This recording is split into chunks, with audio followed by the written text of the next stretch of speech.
Gloria al Señor. Estamos bendecidos. Amén. Por el Señor. Dios les bendiga. Vamos a estar meditando hoy en Mateo capítulo 11. No sé cuántos han estado cansados alguna vez. ¿Han estado cansados? ¿Sí? A lo mejor, ¿de qué cosas? ¿De qué cosas ha estado usted cansado? Del quehacer, del trabajo, ¿ok? De las actividades. A veces hasta decimos por los años de la edad, ya uno está cansado. Pero ¿cuál es el cansancio más agotador? A lo mejor el cansancio mental, ¿sí?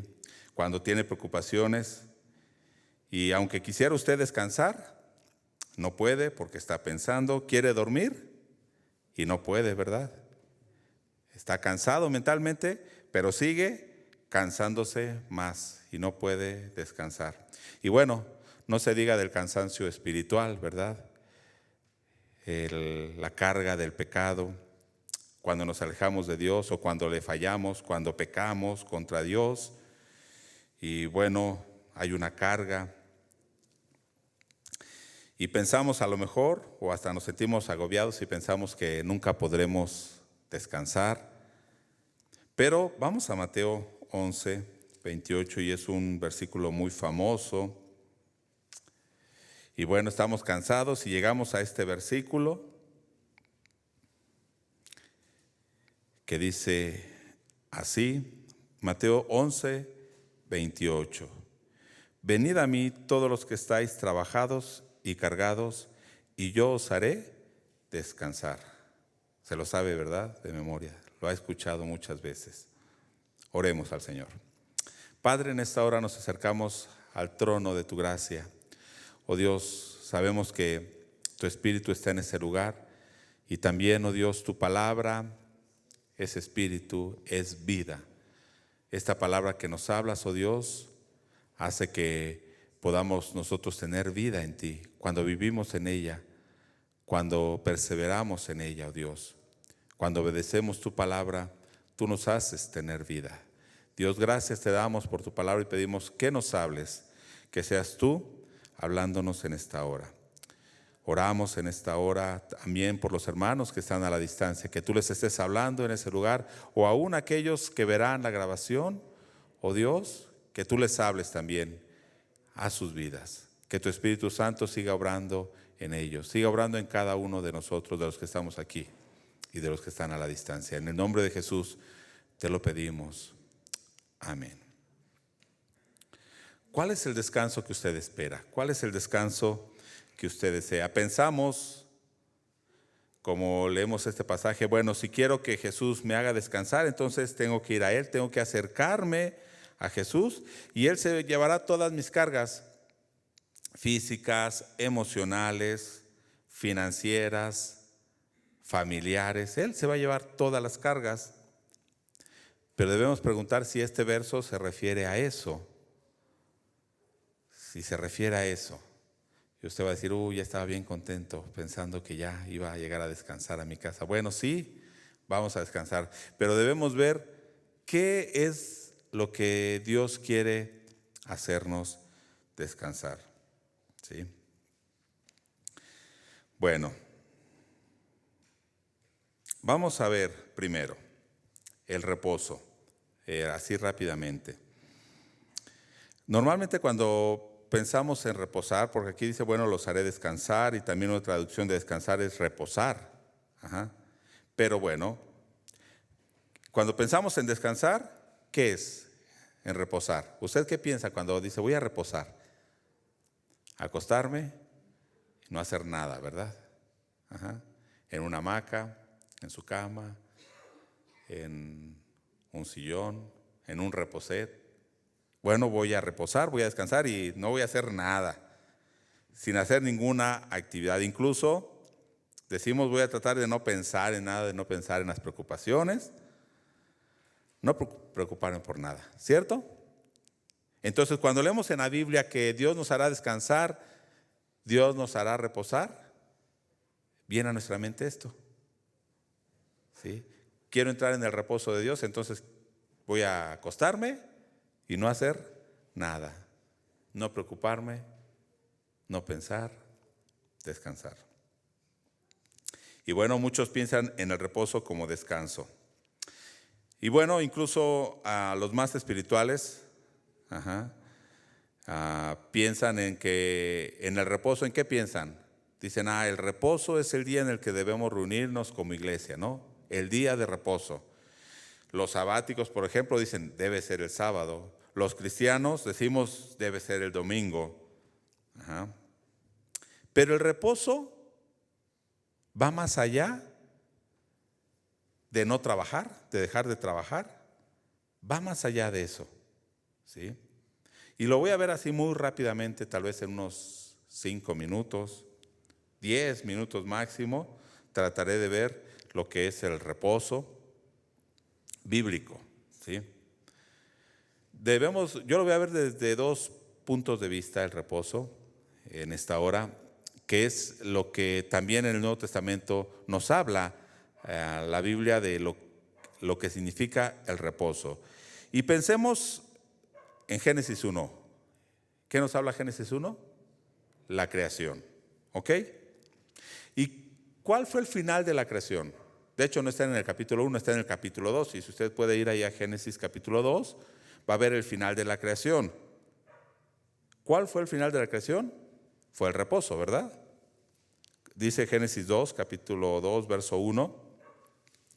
Fueron pues acabados los cielos y la tierra y todo el ejército de ellos. Y acabó Dios. ¿Cuándo acabó Dios la creación? ¿En el 6º día? Aquí dice, en el día 7º la obra que hizo. O sea, también el 7º día era parte de la creación. ¿Y qué hizo Dios? Y reposó el día 7º de toda la obra que hizo. ¿Qué hizo Dios? Reposó, ¿sí? Esta palabra reposó es Shabbat, por eso los judíos celebran el Shabbat, el reposo, ¿no? Dice el verso 3, y bendijo Dios al día 7º y lo santificó, porque en él reposó de todas las obras que había hecho en la creación. Entonces, cuando vemos esto, entonces, ¿en qué pensamos? Dios estaba cansado, agotado después de toda esa obra de hacer el universo y de hacer todo. Y entonces dice, reposó. Pensamos en que Dios se acostó para tomar una siesta. ¿O en qué piensa usted? No es eso, ¿verdad? ¿Dios se habrá cansado? Dios entonces se acostó y dijo, ya voy a reposar. Como nosotros pensamos físicamente, no. Vamos a Juan 5 y voy a ir dando varias citas, las voy a ir casi leyendo literales y no voy a ir comentando mucho porque si no, no acabo. Juan 5, versos 17 y 18.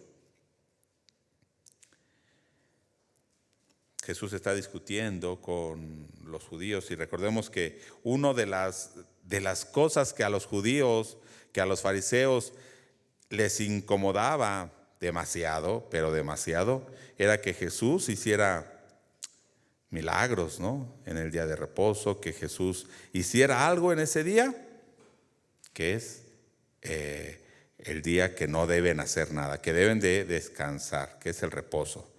Dice Juan 5, 17 y 18. Y Jesús le respondió, mi Padre hasta ahora trabaja y yo trabajo. A ver, en Génesis 1 dijo que Dios reposó, pero aquí dice que hasta ahora Dios, Padre, y Jesús, el Hijo, siguen trabajando, ¿verdad?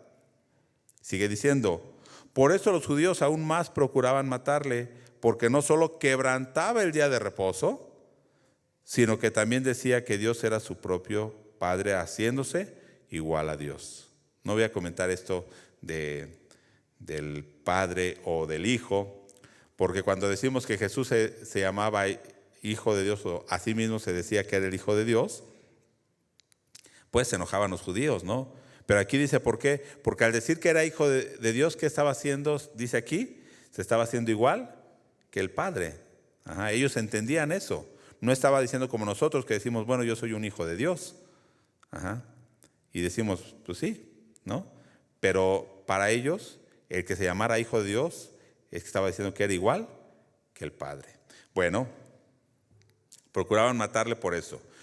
Dos cosas: quebrantaba el día de reposo y se hacía igual a Dios. Pero dijimos que Dios había reposado. Sigue diciendo el verso 21 de ese mismo capítulo: porque como el Padre levanta a los muertos y les da vida, así también el Hijo a los que quiere da vida. ¿En qué trabaja el Padre? ¿En qué trabaja el Hijo? En dar vida. De hecho, el universo es sustentado por Dios. ¿Sí? Si el universo permanece, es porque Dios lo sustenta. Entonces, ¿podemos decir que Dios se acostó a no hacer nada? ¿Que eso significa el reposo? No. Verso 24. Bueno, antes, quiero que entienda esto, ¿no? Que quede claro esto. Cuando dijo Jesús, mi Padre trabaja y yo trabajo, el verso 21 nos da la respuesta en qué están trabajando. ¿En qué están trabajando? En dar vida. Ajá. En dar vida. Y así como el Padre da vida, el Hijo también da vida. Ahora sí, verso 24. De cierto os digo, el que oye mi palabra y cree al que me envió, tiene vida eterna y no vendrá a condenación, mas ha pasado de muerte a vida. ¿Cómo pasamos de muerte a vida? Dice aquí, o sea, Dios nos da la vida, pero ¿cómo? ¿Cómo nosotros pasamos de esa muerte a vida? Oyendo su palabra, creyendo al que me envió, o sea, al Padre, este tiene vida. Creyendo en Jesús, creyendo en su palabra y creyendo a Dios, que Dios declaró a Jesús como su Hijo. Este es el que tiene vida. ¿Sí? ¿Vamos bien? Entonces, lo primero que debemos comprender es que el reposo no es la ausencia de trabajo, porque como aquí nos dice Juan, Dios sigue trabajando, sigue dando vida, ¿sí? Tanto física como espiritual.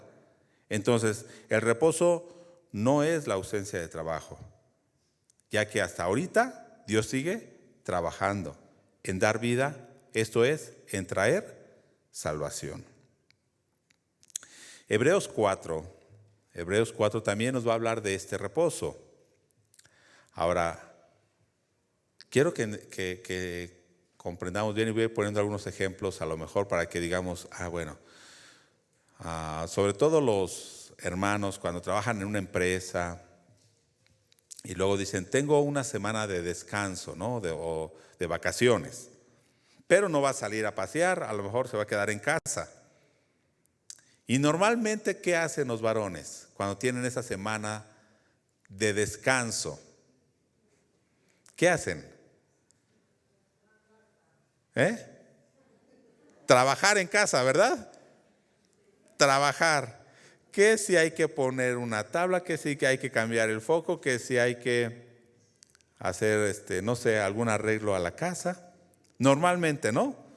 ¿Sí? Los varones aprovechamos estos días de vacaciones para trabajar, ¿cierto o no? Pero decimos, bueno, tuve una semana de descanso, pero no fue un descanso físico, ¿verdad? Fue un descanso del trabajo.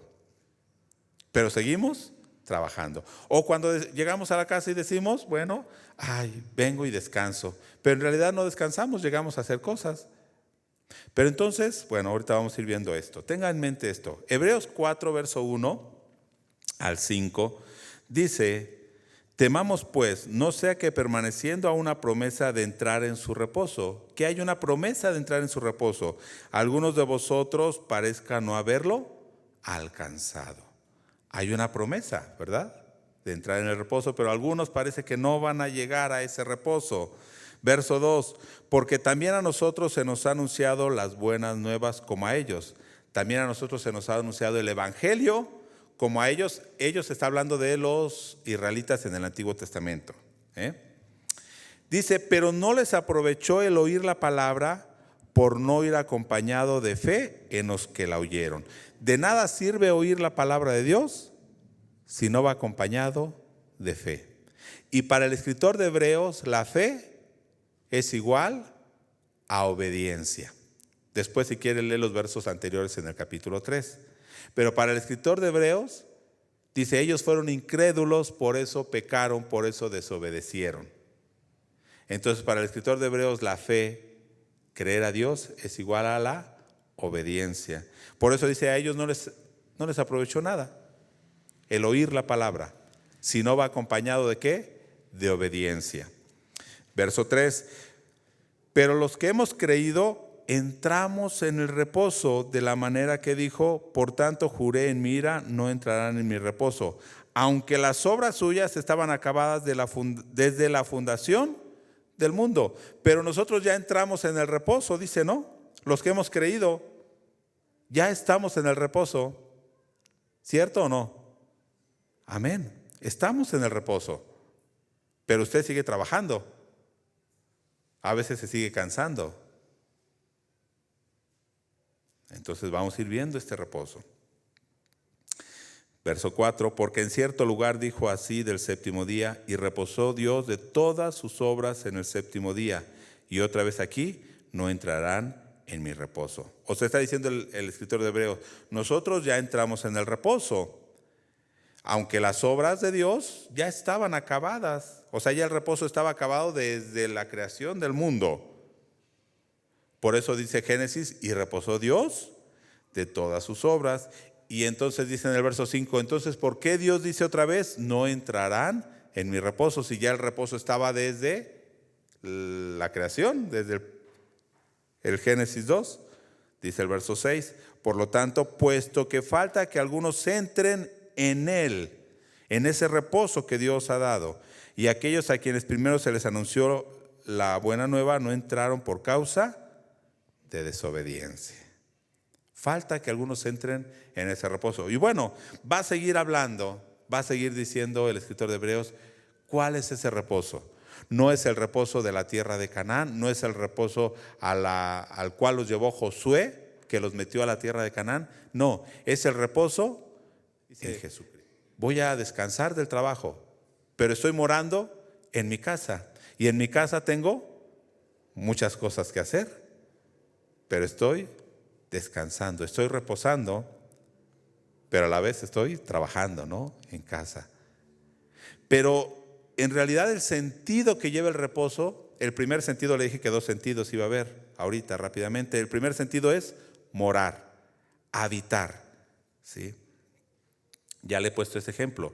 Cuando usted construye una casa, ¿es para qué? Para que habite en ella, para que viva en ella, ¿cierto? Y entonces cuando Dios hizo la creación, hizo el universo, hizo la tierra, fue con el propósito de ¿qué? De habitar en medio de su creación. ¿Sí? Ese es el primer propósito, el primer sentido que debemos entender en el reposo. Cuando dice Dios terminó la creación y reposó en el séptimo día, ¿qué está diciendo? Que Dios habitó y moró en ese lugar. Recordemos que ahí estaba Adán y Eva, en ese lugar. Dios estaba morando en ese mismo lugar, estaba entre su pueblo, vamos a decirlo de esta manera. Y el segundo es que Dios gobierna su creación. El reposo tiene que ver con el gobierno de Dios.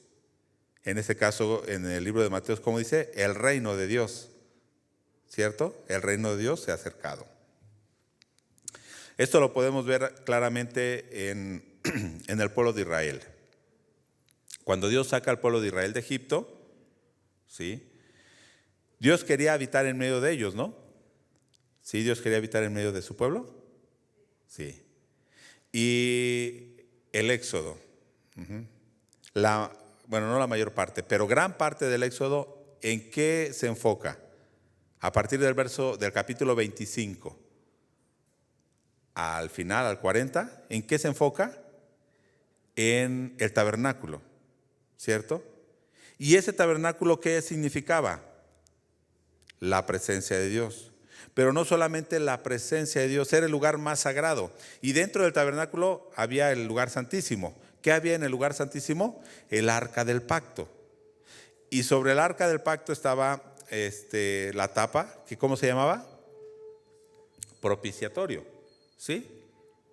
Entonces, Vamos a Éxodo 25, 22, para que usted vea esta presencia de Dios, ¿qué significaba? No nada más significaba la presencia de Dios, Dios habitando en medio de su pueblo, porque recordemos de hecho que el tabernáculo estaba en medio del campamento, todas las tribus estaban alrededor y el tabernáculo estaba en medio del campamento. Pero nos dice Éxodo 25, hablando de esta arca del pacto, dice en el verso 22, Éxodo 25, 22, y de allí me declararé a ti y hablaré contigo de sobre el propiciatorio, de entre los dos querubines que están sobre el arca del testimonio, todo lo que yo te mandare para los hijos de Israel. ¿Sí se entiende? De ahí yo voy a hablar contigo, pero ¿qué es lo que va a hablar? Todos mis mandamientos, todo lo que yo quiera del pueblo. O sea, yo voy a estar gobernando desde ese lugar. Dios está habitando, es el primer sentido del reposo, y el segundo sentido del reposo, Dios está gobernando desde ese lugar. Dios no puede habitar en un lugar donde no está gobernando, ¿o sí? ¿Dios puede habitar en una iglesia donde Él no está gobernando? Pues no. Como ya vimos, ¿no? En Hebreos también. El creer, la obediencia. Entonces, estos son los dos sentidos que debemos entender cuando hablamos del reposo. ¿El reposo es dejar de trabajar? ¿El reposo bíblico? No. Es que Dios esté en medio de su pueblo y Dios gobernando en su pueblo. Esto lo podemos ver en muchos otros pasajes, pero nada, estoy dando la idea principal. Dios les iba a dar ahí, desde ese lugar, desde ese tabernáculo, desde el arca del pacto, Dios les iba a dar mandamientos, les iba a mostrar su voluntad. ¿Sí? Recordemos esto. Ahora vamos al segundo punto. Ahora sí vamos a Mateo 11. ¿Qué tiene que ver el reposo con el pasaje que acabamos de leer en el verso 28, cuando dice: vengan a mí los que están trabajados y cargados, porque yo los voy a hacer descansar o reposar? Ajá. Bueno, si usted recuerda, a los que ya meditaron, ¿de qué nos hablaba el verso 20 al 24? ¿Recuerda esos versículos anteriores? De unas ciudades, de Corazín, de Betsaida, de Capernaum. ¿Qué les dice Dios a estas tres ciudades? Ajá. Dice, si en otras ciudades paganas, porque esas ciudades no eran paganas, sí, en Tiro, en Sidón, incluso en Sodoma, si hubieran hecho los milagros que hice entre ustedes, hace mucho tiempo ya se hubieran arrepentido. Pero he hecho milagros en ustedes y no se han arrepentido. Entonces el juicio que va a venir sobre ustedes va a ser peor que el juicio que va a venir en aquellas ciudades. O sea, Jesús les hace una advertencia severa y pronuncia un juicio contra estas ciudades que habían sido incrédulas, a pesar de que Jesús había hecho muchos milagros. Y aquí podemos pensar, no fue este domingo que les decía a los jóvenes, ¿será que si Dios hiciera los milagros que hacía antes, más gente iba a creer? Pues ahí estaba Jesús haciendo los milagros y la gente no creía. Una persona me dijo, le dije, ¿qué si tú vieras un milagro? Si tú lo estuvieras viendo, porque él decía, no es un milagro, no es Dios. ¿Qué si tú lo estuvieras viendo? No, hay otra explicación, pero no es Dios. Ajá. La ciencia, no lo podré explicar la ciencia, pero yo diría que me están engañando o hay algo más, pero no es Dios. O sea, el problema no está en el milagro, Dios puede seguir haciendo milagros. Más adelante le van a decir, muéstranos, danos señales, ¿verdad? ¿Y qué les dice? No, pues ya les di muchas señales y no quieren creer. Esto entre paréntesis nada más, para que veamos estas ciudades como ejemplo, ¿sí? Tanto Corazín como Betsaida como Capernaum ¿Sí? Jesús hizo milagros, pero ellos no creyeron. Bueno, pero aquí vemos la misericordia de Dios. En el verso 28 cuando dice, venid a mí. O sea, a pesar de eso todavía Jesús les sigue llamando y dice, vengan a mí. ¿Sí? Vengan a mí si están cansados, porque yo los haré descansar. Desde el verso 25 va a seguir hablando. Bueno, anteriormente a esto ha tenido enfrentamientos ya con algunos fariseos, con algunos escribas, con algunos líderes religiosos. Y en el capítulo 9, verso 34, le habían dicho, no, él echa fuera demonios por el príncipe de los demonios, ¿no? Y más adelante va a decir, no, por Belcebú echa fuera a los demonios. Y ya había tenido pequeños enfrentamientos, pero a veces Jesús no decía nada o les decía cosas menores. Pero cada vez este choque entre Jesús y los fariseos va a ir creciendo hasta el capítulo 23, donde ya Jesús dice, ya, ay de ustedes escribas y fariseos hipócritas, así les va a ir. Y les empieza a decir cómo les va a ir, porque y cuál era su actitud, ¿no? O sea, empieza a crecer ese choque. Pero ahorita no vamos a ver eso. En el verso 25, Jesús alaba a Dios. Ahí podemos decir, es un canto de alabanza. ¿Por qué? Dice el verso 25, te alabo, Padre, Señor del cielo y de la tierra, porque escondiste estas cosas de los sabios y de los entendidos y las revelaste a los niños. ¿Qué cosas Dios reveló? ¿Qué cosas escondió de los sabios? Este reino de Dios, la riqueza, la salvación. Porque la salvación, como va a decir también Pablo en Corintios, no es por sabiduría humana. La sabiduría de Dios está más allá de nuestro entendimiento.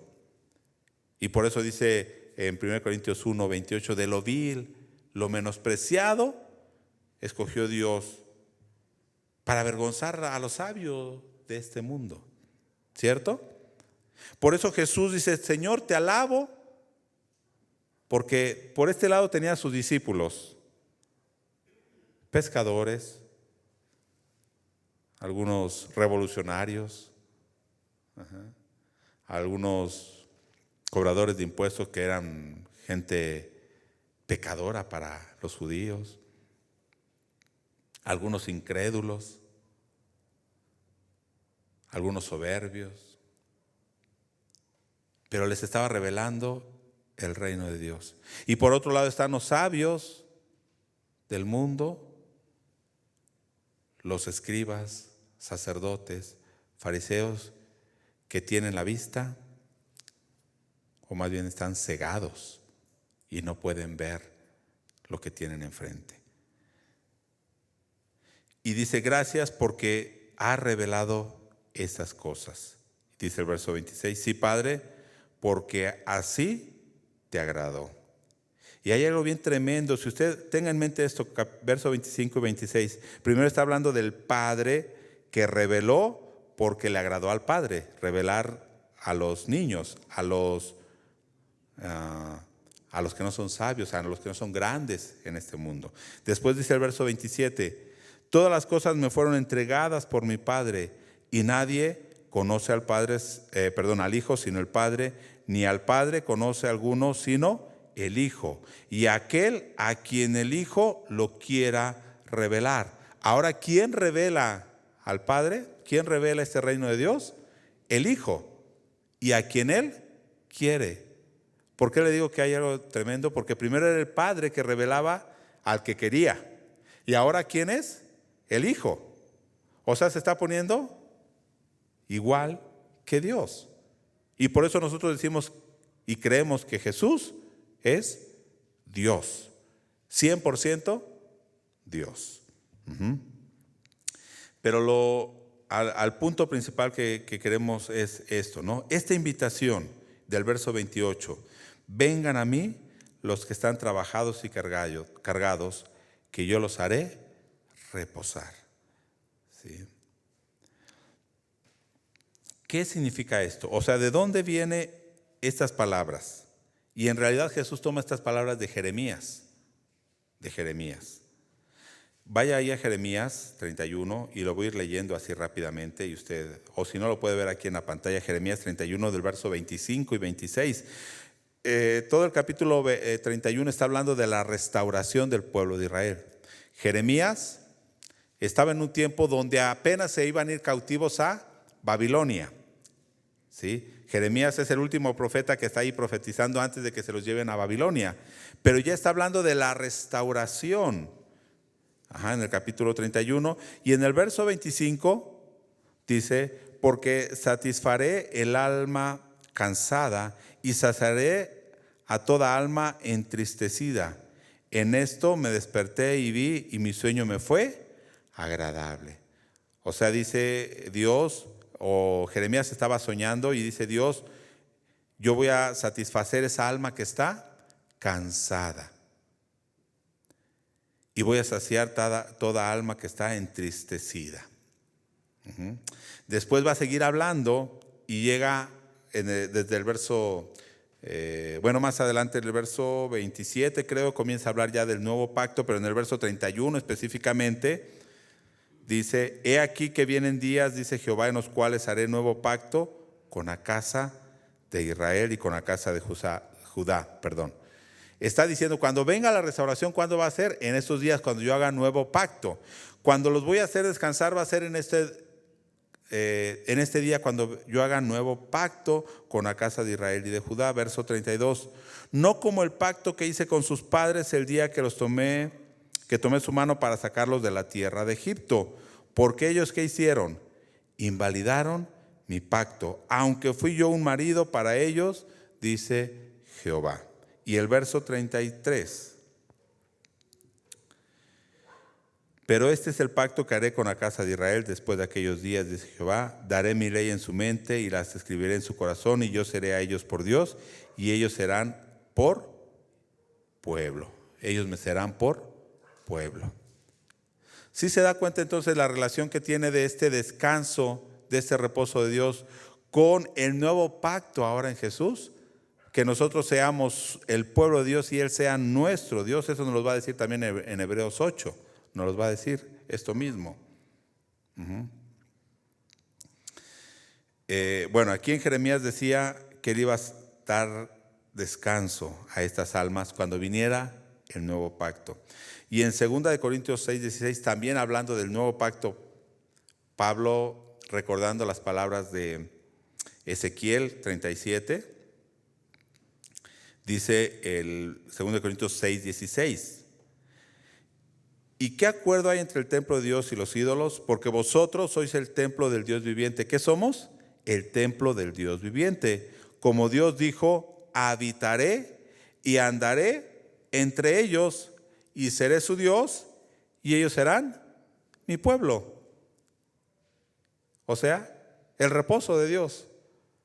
Que Dios esté habitando en medio de su pueblo es el reposo al que Dios nos quiere llevar. ¿Cuántos dicen amén? Amén. Regresemos a Mateo 11:29.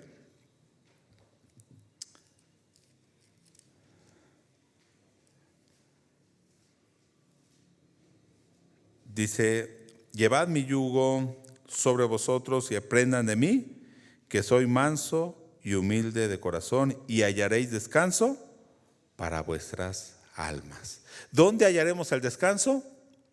En Cristo. ¿Sí? A lo mejor usted está en Cristo, ¿sí? ¿Cuántos vinieron del trabajo? Y a lo mejor ya está cansado, ya tiene sueño. Pero entonces el descanso y el reposo que nos habla aquí no es de eso, ¿verdad? Del cansancio físico. Nos está hablando de la salvación. Esta parte, porque esta parte de yo los haré descansar venía de Jeremías, pero esta parte del versículo 29, cuando dice y hallaréis descanso para vuestras almas, viene de Jeremías 6.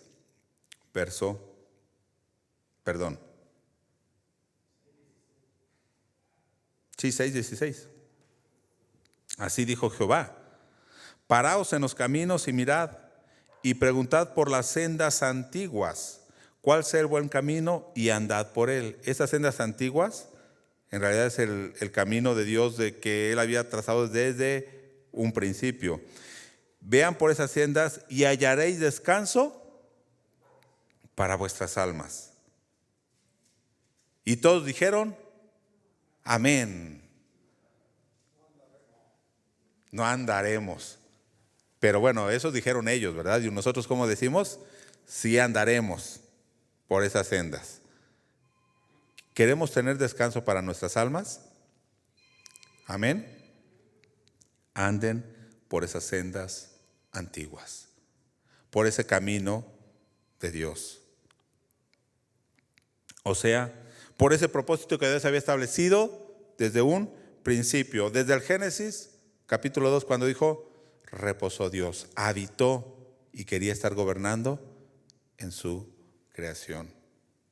Y cuando dice aquí en el verso 29, lleven mi yugo sobre vosotros, ¿cuál es ese yugo entonces? Podemos preguntar, ¿cuál es ese yugo? ¿De qué viene hablando esto?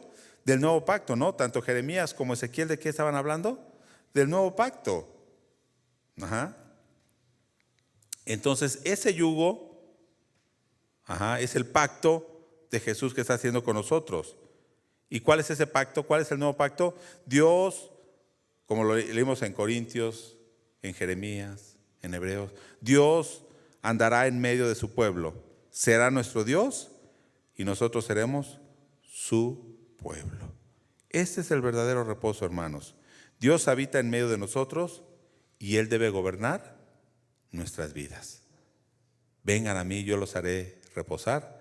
Vengan a mí, yo voy a habitar entre ustedes, yo voy a gobernar entre ustedes. Quiero ver un punto más rápidamente. ¿Por qué dice entonces los que están trabajados y cargados? ¿Cuál será esa carga? ¿Cuál será esa carga que traemos? Bien podemos decir que es el pecado. Sí, podríamos decir. Podríamos decir que es el pecado. Pero, recordemos aquí que les dije, va a haber siempre una confrontación contra los líderes religiosos, los fariseos. ¿Y ellos en qué se enfocaban? ¿En qué se enfocaban los fariseos? Los sacerdotes, los escribas. ¿En qué? ¿Por qué se peleaban con Jesús? Porque, como leímos en Juan, ¿no? Porque hacía milagros en el día de reposo, porque sanaba en el día de reposo. Bueno, Jesús los quería hacer libres o descansar de esa carga de la ley, de la carga de las tradiciones, de querer ganar el favor de Dios por sus propios méritos. Porque esa carga en realidad es mucha. Piense usted, ¿qué puede hacer usted para ganar su salvación? Usted puede hacer muchas obras buenas. Usted puede ser muy bueno. ¿Y qué dirá? Nunca es suficiente. ¿Qué carga será esa? Imagínese. Estar cargando eso, decir, ¿será que hice lo suficiente para ganarme la salvación? ¿Será que hice buenas obras? Eso estamos hablando de una persona íntegra y buena en todos los sentidos, ¿no? Pero si ya pecó, si ya se equivocó, si ya hizo algo, imagínese esa carga de decir, ¿cómo voy a cargar? Por más que nos esforcemos, ¿podríamos ganar la salvación? Por más que nos esforcemos, ¿podríamos satisfacer todo lo que Dios quiere? ¿Podríamos satisfacer a Dios? Eso debe ser una carga terrible, ¿no? Terrible. Porque ¿qué dice Romanos 3:20? ¿Se lo sabe? Romanos 3:20. Ya que por las obras de la ley ningún ser humano será justificado delante de él, porque por medio de la ley es el conocimiento del pecado. Por las obras de la ley nadie puede ser justificado. Por sus buenas obras que usted haga, no puede ser justificado. Y sigue diciendo ahí Romanos, no vamos a leerlo, ¿no? Pero ahora se ha revelado la gracia de Dios en Jesucristo. Por eso,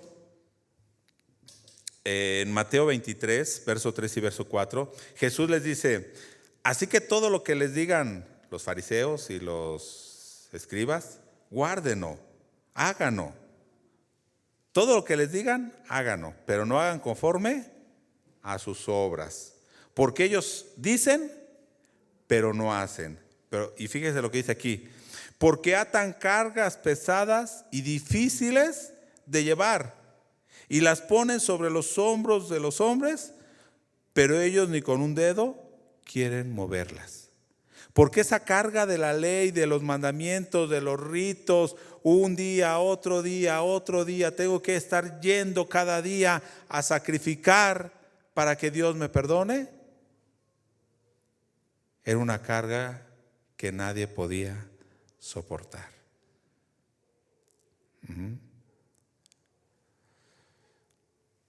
Entonces, para los judíos, los mandamientos de Dios, ¿en qué se habían convertido? Una carga pesada. Y ellos además habían puesto más cosas, ¿no? Tradiciones, mandamientos de hombres, más que lo que Dios había dicho. Pero no que fueran más de números, sino que en realidad habían interpretado mal la ley de Dios, porque se quedaron únicamente ¿con qué? Con el rito superficial. Y ese rito, hermano, va a ser una carga. ¿Por qué a veces muchos no quieren venir al culto? Porque dicen, ay, es una carga. Porque se quedan ¿con qué? Con el rito de venir al culto. Ofrendar es una carga, porque se quedan ¿con qué? Con el rito, y no van más allá de lo que significa. Por eso Isaías 1, ya no voy a ir por tiempo, pero Isaías 1, del verso 10 en adelante, ¿qué les dice Dios al pueblo? Ustedes son como Sodoma y Gomorra, ¿sí? Son un pueblo pecador. Y dice, ¿de qué me sirven que hagan sacrificios un día, otro día? Ya estoy harto de todo eso. Así les dice Dios. Hastiado estoy de sus holocaustos, de sus sacrificios. ¿Sí? Y en el verso 12, ¿quién demanda eso? O sea, ¿quién les mandó que hicieran eso? Y bien podríamos decir, pues Dios les dijo que hicieran los sacrificios, ¿verdad? Pero no de la manera que ellos lo estaban haciendo. ¿Sí? ¿Por qué? Porque como también Jeremías dice, venían, hacían su sacrificio, se confesaban, voy a decirlo así, decían 20 Padres Nuestros y 2 o 10 Aves Marías, y ya salían tranquilos. Dice Jeremías 7, para seguir viviendo y haciendo un montón de porquerías, dice, ¿no? ¿De qué sirven esos sacrificios? Por eso en el verso 16 de Isaías dice, lávense, límpiense, quiten sus malas obras, aprendan a hacer lo bueno, dejen de hacer lo malo. Restituyan, hagan justicia, amparen al huérfano, a la viuda. Vengan luego y estaremos a cuenta. Y si sus pecados fueran negros o rojos, vendrán a ser como blanca lana. Este es el reposo que Dios quiere. Este es el sacrificio verdadero, no los ritos. Y por eso ya en los siguientes versos, en el capítulo 12, lo que leímos al principio del culto y el anterior, pone 2 ejemplos. Dice que sus discípulos van caminando y empiezan a arrancar espigas porque tenían hambre y empiezan a comer. Se escandalizan los fariseos. Dicen, ¿cómo están arrancando espigas si es día de reposo? ¿Se da cuenta en qué se quedaron en el reposo? No hay que trabajar, no pueden estar cosechando. ¿Sí? Dice ahí, ¿no? En el verso 2. ¿Cómo es posible que arranquen esas espigas y coman? Que se mueran de hambre, que se queden con el hambre. Es mejor que profanar ese día tan sagrado. ¿Y qué les dice Jesús? ¿No recuerdan lo que hizo David? Dice, le recuerda lo que hizo David. David iba huyendo del rey Saúl y llega donde están los sacerdotes, donde está el tabernáculo, y les dicen, denme algo de comer porque vengo con mis hombres y tenemos mucha hambre. De hecho, David les mintió en esa ocasión, dijo, es que Saúl me mandó a un encargo muy importante, pero lo venía siguiendo para matarlo, ¿no? Pero dice, denme algo de comer. Y dicen los sacerdotes, no tenemos más que el pan de la proposición, que ese pan solamente lo podían comer los sacerdotes, que era el pan que ofrecían delante de Dios. Pero dice el sacerdote, pero tienen hambre. Entonces, ¿qué haría usted? Si ve que vienen del camino y era caminar horas o días, pues le da el pan, ¿no? Aunque no era para él, era para los sacerdotes. Dice, ¿no profanó eso? ¿Y no los sacerdotes profanan el día por estar ministrando, están trabajando? Es como si dijera, no se puede trabajar el domingo, pero los pastores tienen que predicar y los maestros tienen que predicar, están trabajando, ellos sí tienen que trabajar, ¿no? Así les dijo Jesús. Por eso les dice en el verso 12, en el verso 7, si supieran qué significa misericordia quiero y no sacrificios. ¿Qué es lo más importante? Eso viene de Oseas capítulo 6. Este sí lo voy a leer porque es importante. Oseas 6 desde el verso 1 dice, venid y volvamos a Jehová, porque Él arrebató y nos curará. Fíjese, me llamó la atención porque comienza igual que Jesús cuando dijo, vengan a mí. Aquí dice, venid y volvamos a Jehová. Comienza igual. Verso 2 de Oseas 6. Nos dará vida después de 2 días. En el tercer día nos resucitará. Hablando de la resurrección también de Cristo. Y viviremos delante de Él. Y conoceremos y proseguiremos en conocer a Jehová. Como el alba está dispuesta a su salida y vendrá a nosotros como la lluvia tardía y temprana a la tierra. ¿En qué nos esforzaremos? En conocer a Jehová. Dice el verso 4. ¿Qué hará a ti, Efraín? ¿Qué hará a ti, oh Judá? La piedad vuestra es como nube de la mañana. Y como el rocío de la madrugada que se desvanece. Su piedad, sus buenas obras es como la neblina, un ratito nada más que medio se ve y luego se va. Así son sus buenas obras. Por eso dice el verso 5. Por esta causa los corté por medio de los profetas, con las palabras de mi boca los maté, y tus juicios serán como luz que sale. Pero al que quiero llegar es al verso 6. Porque misericordia quiero y no sacrificios, y conocimiento de Dios más que holocaustos. ¿Los judíos en qué se quedaron? En el rito. Sacrificios. Pero ¿qué es lo que quiere Dios? Misericordia. Conocimiento de Dios. Y es lo que está diciendo entonces Jesús en Mateo. Si supieran lo que significa misericordia quiero, no estarían diciendo, ¿por qué arrancan espigas el día de reposo? Eso es secundario, ¿no? Vamos caminando y tienen hambre.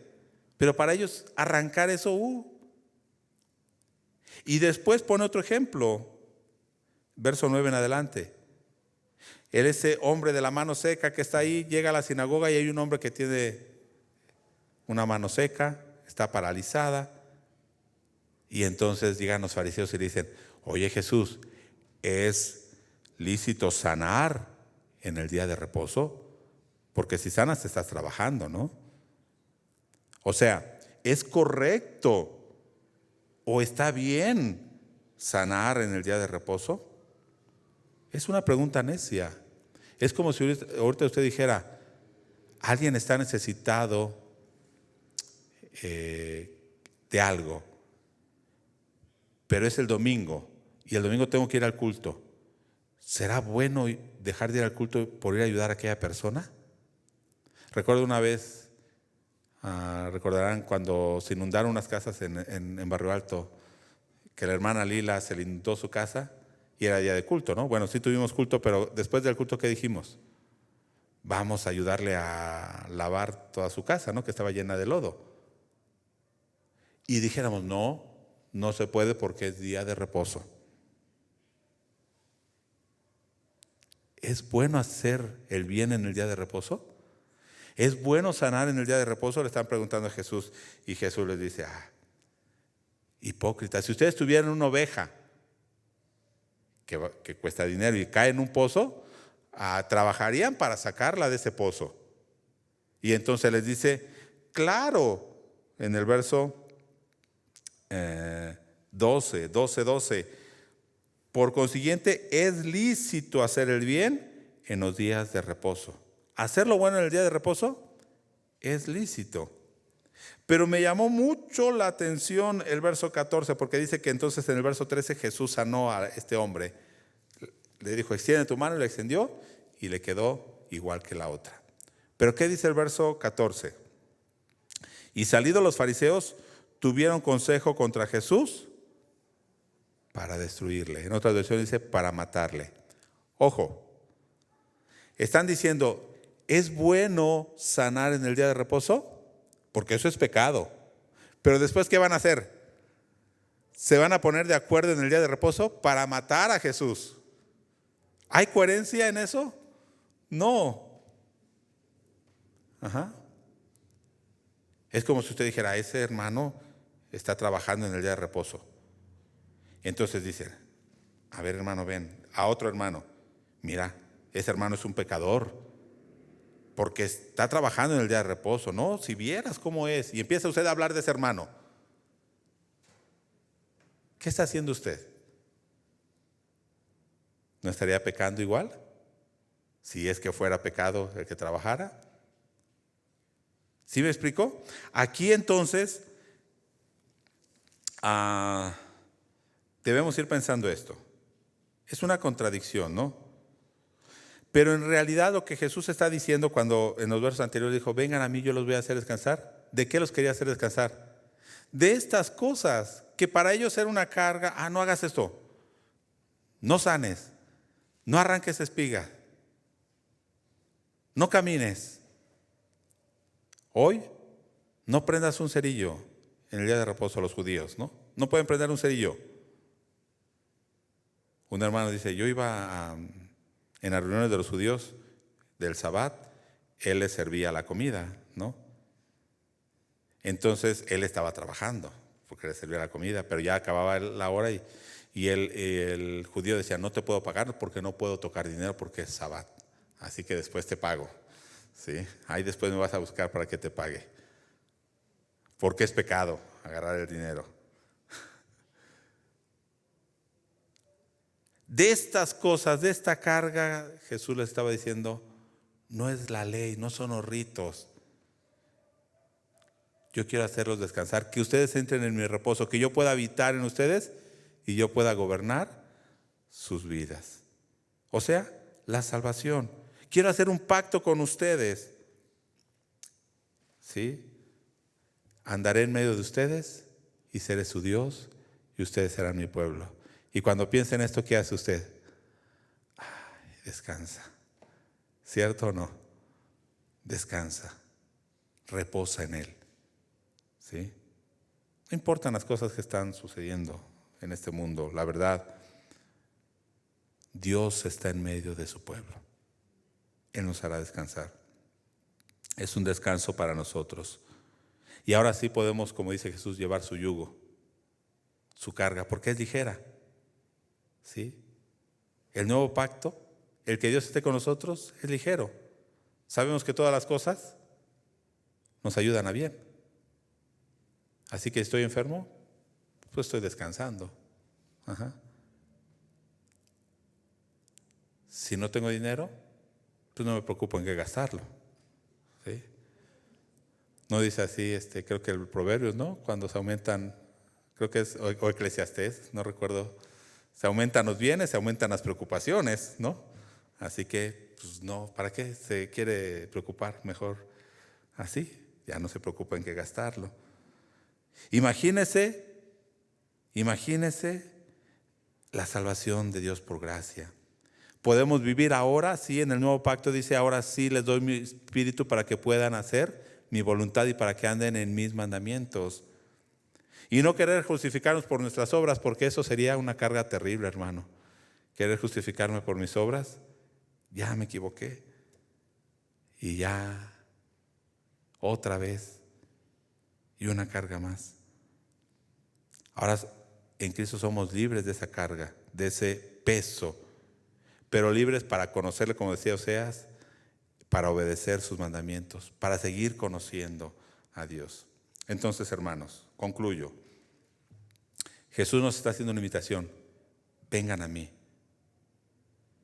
Yo los voy a hacer descansar. El hombre busca por diferentes medios para encontrar la felicidad. ¿Sí? Por el dinero. Pero lo único que consigue es tener más cargas. Afanarse por este mundo, pensando que aquí está la felicidad. Incluso teniendo religiones, pero las religiones también se hacen una carga. Haciendo ritos, haciendo buenas obras. Pero por más buenas obras que haga, por ejemplo, si usted dice, yo tengo una carga muy grande por los niños que están en las calles. Por más buenas obras que haga, siempre van a haber niños. Y siempre va a ser una carga. Siempre va a ser una carga. Y no estoy diciendo que no ayude, sí es bueno eso. ¿Sí? Pero ahí va a estar el reposo de Dios. No. ¿Sí? Imagínese pensando si va a poder satisfacer a Dios o no. Pero así como los fariseos, ¿no?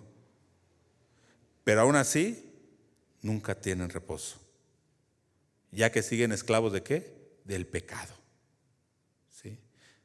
Pablo también nos dice, estas cosas, ahorita no recuerdo la cita, estas cosas, el someter el cuerpo, es bueno hasta cierto punto, pero no tiene ningún valor, ninguna autoridad sobre los deseos de la carne. Van a seguir pecando, porque cualquier cosa que pongamos en lugar de Dios va a ser una carga. Pero entonces por eso Jesús nos invita a entrar en su nuevo pacto, a llevar su carga, a renunciar a este mundo y vivir para Él, a mirar el plan original de Dios. ¿Cuál era ese plan original de Dios? Dios quería habitar en medio de su pueblo, tener comunión con nosotros y gobernar nuestras vidas. Ahí está, hermanos, el verdadero descanso y el verdadero reposo para nuestras almas. Vamos a ponernos en pie y agradezcamos a Dios. Y piense, ¿cómo ha entendido este reposo de Dios? ¿Ha entrado en ese reposo de Dios? ¿Ha permitido que Dios gobierne su vida? Y si no, pida perdón a Dios y abra su corazón en esta noche. Padre, estamos delante de ti. Tú conoces nuestra vida y primeramente agradecemos, oh Dios, por tu reposo. Agradecemos, oh Dios, porque tú nos haces descansar. Nos quitas todas esas cargas, tradiciones, religiones, que únicamente es una carga pesada.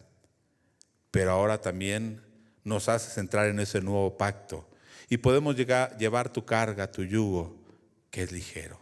Oh Dios, podemos estar viviendo en tu voluntad, siendo gobernados por ti. Gracias te damos, oh Dios, en esta hora pedimos, Padre Santo, por cada uno de los que están aquí, de los que están en línea, que tú escuches su oración, que tomes su vida, que les hagas descansar de todas esas cargas que traen, oh Dios, del pecado, de la religión, de poner cualquier cosa en lugar de ti, poner algo en ese lugar que tú debes ocupar. Y haznos entrar, oh Dios, en tu pacto y en tu salvación en Jesucristo.